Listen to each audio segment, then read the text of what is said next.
Find out why some children respect their parents while others don't. The answer will surprise you. One day a person asks a bitter question. Why don't they respect me? This is what wives say, living under the dictation of their husbands, employees whose work is not valued, children, parents, brothers, sisters. It seems that the answer is on the surface. This is the time now. People are like this, angry, callous, indifferent. Good relationships, mutual assistance, help, sensitivity. This is in books and fairy tales. My elderly neighbor asked me, why don't her adult children respect her?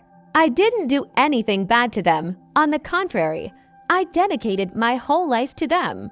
I helped with homework, gave away the best bits, took me to the sea, worked 2 jobs. And what did I get? My son moved away. When I call, he doesn't come. When I call, he always has no time to talk. All busy. But I can hear the TV playing in the background. And I don't ask for much. Talk to your mother for 5 minutes, find out how she feels, and continue watching your news. It's useless to ask him questions. There's only one answer. Mom, I'll figure it out myself. Don't interfere. This doesn't concern you. I couldn't even imagine that in his old age my boy would talk to me like that. My daughter visits often, but it would be better less often. He walks around the house, pokes his nose in the dirt, exposes the mess, teaches, and repeats about my forgetfulness. She may break down and scream if she forgot to put salt in the soup.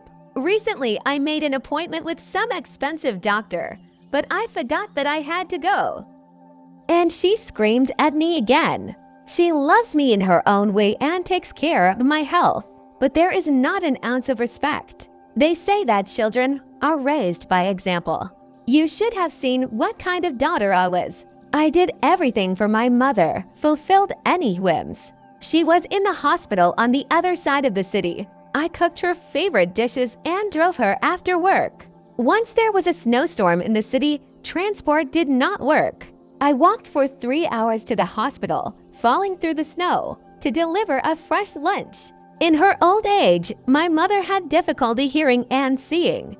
I became her ears and eyes, her right hand. I was a good daughter, that's for sure. But I missed something in raising children. How did such children grow up from this example?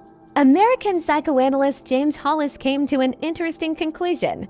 The true essence of close relationships is that they are never better than the relationship you have with yourself. How we treat ourselves determines the quality of our relationships. The story of this woman is very indicative. She was ready to do anything for the sake of her mother, endured inconvenience, fulfilled any whims. And the children unconsciously realized that their mother would tolerate any behavior from them. He will forgive them everything. He will accept any attitude. And rudeness is easy to swallow. People treat us not the way we treat them, but the way we allow them to treat us. In the overwhelming majority of cases, loved ones are disdainful of those who do not respect themselves. Something to think about.